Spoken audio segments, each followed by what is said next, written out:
네, 여러분 안녕하세요. 전산회계 1급 이유진입니다. 자, 이번 강의는 부가가치세의 마지막 강의가 되겠고요. 여러분들 교재의 납부세액과 신고와 납부를 같이 한번 해보도록 하겠습니다. 자, 납부세액입니다. 자, 여러분들 납부세액 앞에서 처음에 부가가치세 때 얘기를 했었죠. 매출세액에서 매입세액을 빼면 자, 이게 납부세액이 된다라고 설명을 드렸습니다. 자, 얘는 근데 사실 아주 간단한 거래에 대해서 이렇게 축소해서 나온 거고요. 자, 그러면 매출세액에는 어떤 게 종류가 있는지, 매입세액에는 어떤 종류가 있는지, 그리고 사실 부가세는 가산세 부분이 있어요. 물론 전산회계에서는 출제되지 않지만, 1급에서는 출제되지 않지만 가산세 부분도 있기 때문에 자, 그런 걸 다 더해서 우리가 사실 납부세액 혹은 환급세액을 계산을 하게 되어 있습니다. 구조를 살펴보도록 할게요. 자, 먼저 매출세액에서는 우리가 뭐 세금 계산서를 발행할 수도 있고 아니면 신용카드도 발행할 수 있고 현금 영수증도 발행할 수 있고요. 기타 부분도 있을 수 있습니다. 자, 이 기타는 어떤 부분이냐면 현금, 순수 현금 혹은 뭐 간주 공급에 대한 거 세금 계산서를 발행하지 않으니까요. 자, 그다음에 간주 임대료 자, 이런 부분들이 기타에 들어갈 수 있고요. 그다음에 대손세액이라고 해서 내가 그럼 실제로 완전 못 받게 됐다. 못 받게 된 돈, 부가세는 신고했는데 나중에 못 받게 됐어. 자, 그런 것들을 가감할 수 있는 자, 그런 부분도 있습니다. 자, 그다음에 두 번째는요. 매입세액이 있는데 매입세액도 처음에는 세금계산서를 수취하는 게 기본이 되겠고 그다음에 매입세액도 우리가 신용카드나 현금 영수증으로 살 수도 있잖아요. 자, 그런 부분들이 있습니다. 그럼 뭐 영세율을 적용받았다면 영세율 부분도 있을 거고요. 자, 그다음에 뭐 기타 부분이 있을 수도 있는데 이 기타 부분은요. 저희가 잘 안 나와요. 전산회계 1급에서는 출제되는 범위가 아니기 때문에 살펴보진 않을 건데 뭐 예를 들면은 뭐 의제매입세 공제 뭐 이런 것들이 있어요. 그래서 전산세무에 들어가셔야만 나오는 부분이라서 설명드리지 않도록 하겠습니다. 자, 그다음에 뭐가 중요하냐면 빼줄 거예요. 이거 지금 다 더하잖아요. 그런데 얘만 빼요. 5번이 되게 중요합니다. 공제받지 못할 매입세. 자, 공제받지 못할 매입세액을 여러분들 구분하지 못하면 실계에 들어가서 그 부분 다 틀려요. 그래서 여러분들 공제받지 못할 매입세액에 대해서 뒷부분에서 정확하게 설명을 드릴 거고요. 여기까지 해야 매출세액에서 매입세액을 뺀 납부세액이 됩니다. 자, 그 다음에 혹시나 공제받을 게 있다면 빼주는 거죠. 납부할 거에서 차감해 줄 건데요. 어떤 거? 첫 번째, 신용카드 매출전표 발급 등에 의한 세액공제가 있습니다. 자, 얘는 개인 사업자만 가능해요. 뒤에 가서 설명을 드릴 거고요. 혹시나 전자신고를 할 거다. 홈택스 같은 데 전자신고 직접 하면 세액공제 10,000원 혹은 20,000원이 가능합니다. 그래서 이 부분 빼줄 거고요. 예정신고에 미환급세액이 있다면 빼줄 건데 자, 예정신고 미환급세액은 어떨 때냐면 우리가 부가세를 1월 1일부터 3월 31일까지를 합니다. 자, 이게 1기 예정이라고 배웠죠. 자, 예정신고를 이렇게 할 건데 매출세액이 1,000원이었고요. 매입세액이 2,000원이었어요. 자, 그러면은 우리가 환급을 1,000원만큼 받았어야 돼. 근데 기본적으로 일반 환급에 해당하면요. 이 1,000원을 지금 주지 않아요. 언제까지 기다려야 되냐면 확정 때까지 기다렸다가 확정해서 빼줄 겁니다. 뭐 예정 때 우리 1,000원만큼 환급 받을 거 있었는데 네가 나한테 안 줬잖아. 나 그거 빼줘라고 하는 게 예정신고 미환급세액이 되겠고요. 자, 그 다음에 예정고지세액을 빼줄 건데 예정고지세액은 개인 사업자한테만 해당이 됩니다. 자, 법인 사업자는 1년에 총 4번 예정 확정 신고할 거기 때문에 이 예정 고지세액이라는 게 없고요. 예정 고지세액은 세무서에서 날라오는 고지로 납부를 하는 게 예정 고지세액인데 개인 사업들이 예정 신고 때 자, 그럼 1년에 2번이겠죠? 1기와 2기 예정신고 때 세무서에서 날라오는 그 고지서로 납부를 했다면 예정고지세액을 빼줄 거고요. 그 다음 가산세가 혹시나 있다면 뭐 가산세 종류는 여러 가지가 있어요. 요새는 이제 전자세금계산서가 의무 발행이 됐기 때문에 발급과 전송을 늦게 하거나 아니면 수치 자체를 좀 늦게 하면 그런 가산세들도 있고요. 뭐 세금계산서 합계표 같은 거 의무 발행해야 되는 합계표 발행 안 하면 가산세 있고 신고를 잘못했거나 납부를 좀 안 했거나 혹은 환급을 더 받았거나 하면 가산세가 있습니다. 자, 그런 등등등의 가산세들을 다 포함을 해서 실제적으로 내가 납부 또는 환급하는 세액을 만드는 구조가 이 납부세액 구조 되겠습니다. 자, 기타 공제 매입세액에 제가 전산 세무에서만 나오는 거니까 전산회계 1급에서는 설명 안 드릴 거라고 말씀드렸는데요. 뭐 의제매입세, 재활용 패자원 뭐 이런 것들이 거기에 포함이 돼요. 근데 저희는 나오지 않기 때문에 그냥 여러분들 읽어보시고 넘어갈 거고요. 전산세무 2급에서 같이 공부하시겠습니다. 자, 그러면 제가 아주 중요하다고 했던 거. 자, 이거 별표 몇 개? 5개입니다. 자, 공제받지 못할 매입세액입니다. 자, 전제를 한번 써드릴게요. 전제는요, 세금 계산서 중에서. 자, 전자 포함이에요. 전자 종이 다 포함. 세금 계산서 중에서 다음 사유에 해당하면 여러분들이 공제받지 못할 매입세액으로 넣으실 거고요. 실기에 가시면 이거 명칭을 저희가 불공이라고 얘기를 할 거예요. 불공.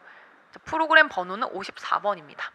자, 불공이라고 얘기를 하는 이 항목 매우 중요하니까 설명드리도록 할게요. 자, 내가 전자세금 계산서나 세금 계산서를 받았어요. 받았는데 부가세 줬는데 공제받지 못하는 거예요. 첫 번째, 필요적 기재사항 누락입니다.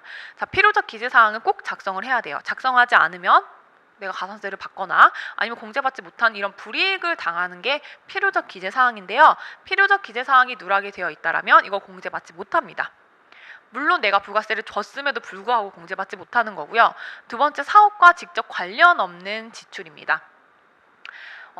에어컨을 샀어요. 에어컨을 샀는데 이게 영업용으로 사려고 사용한 게 아니라 대표자가 본인 집에서 사용하려고 산 건데 세금 계산서를 회사로 받은 거예요.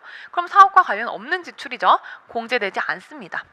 자, 세 번째, 비영업용 소형 승용차 구입 및 유지, 임차 등. 자, 어디서 배웠죠? 앞에서 간주 공급할 때 자계사패, 자가 공급에서 두 번째 줄에 비영업용 소형 승용차가 나와 있었습니다. 그게 지금 여기와 동일합니다.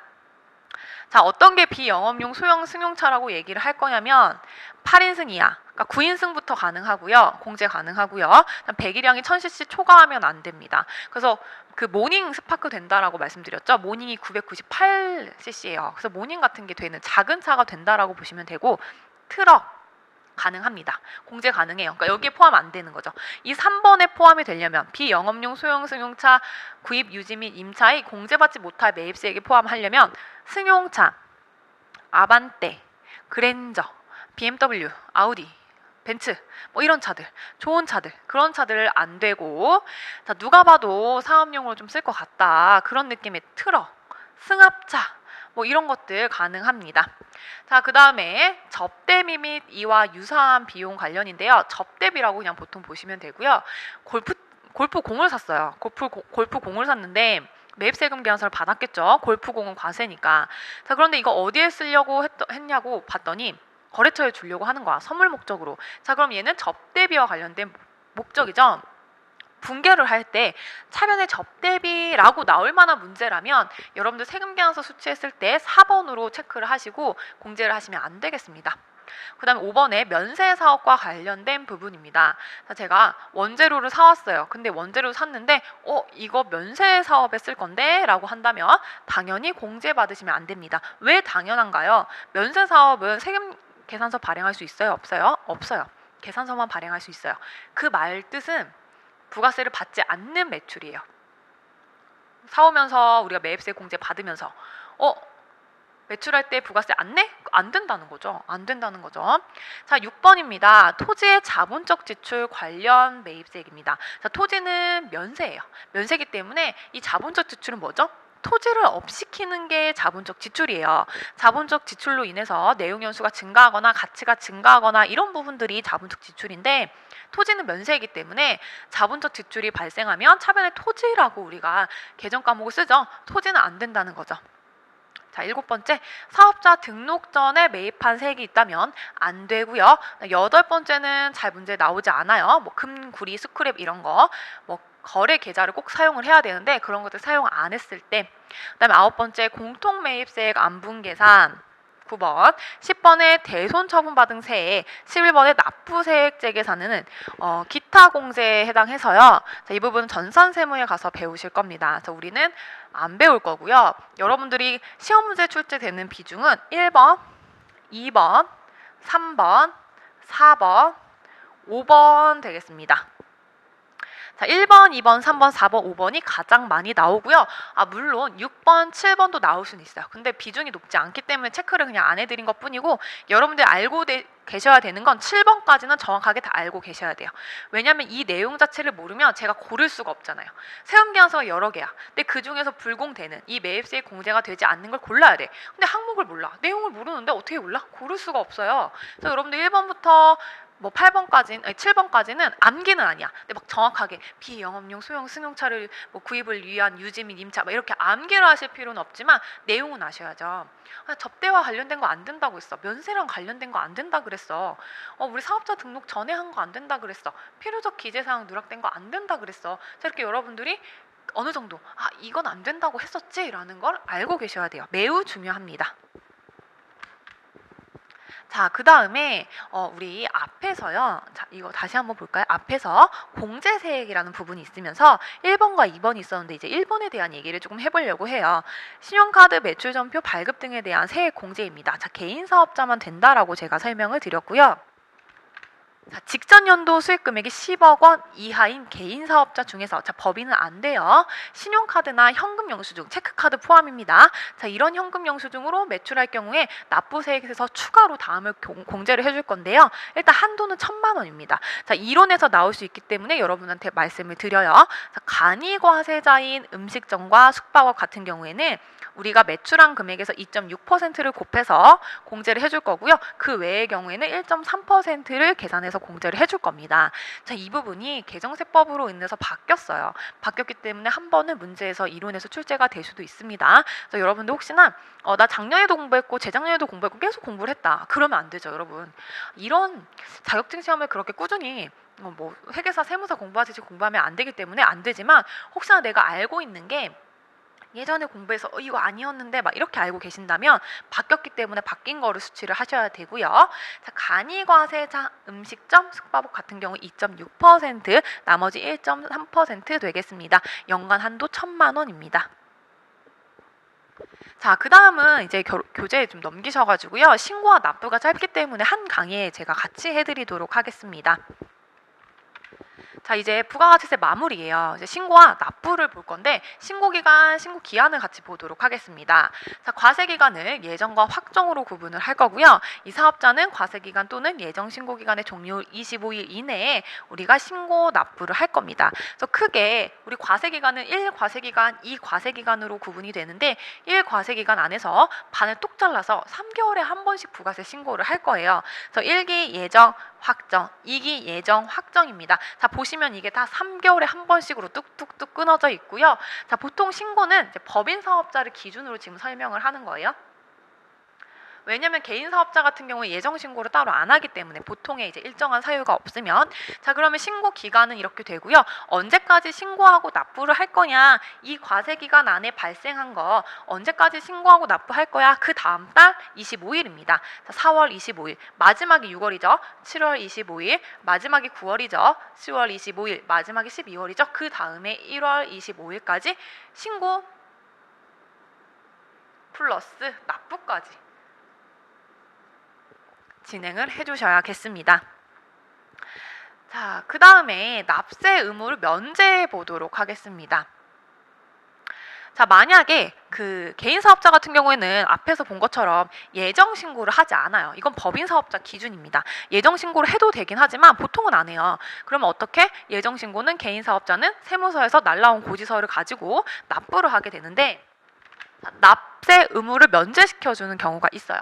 개인 사업자와 간이과세자의 이 예정고지 세액이요 30만 원 미만인 경우에는요 이거 안 할 수 있습니다. 안 할 수 있어요. 자, 그런데 여러분 안 한다고 좋은 건가요? 어차피 자, 앞에서 자, 이걸 볼게요. 자, 우리 처음에 배웠을 때 매출세액에서 매입세액을 빼. 그럼 납부세액이 나와. 여기서 공제세액을 빼.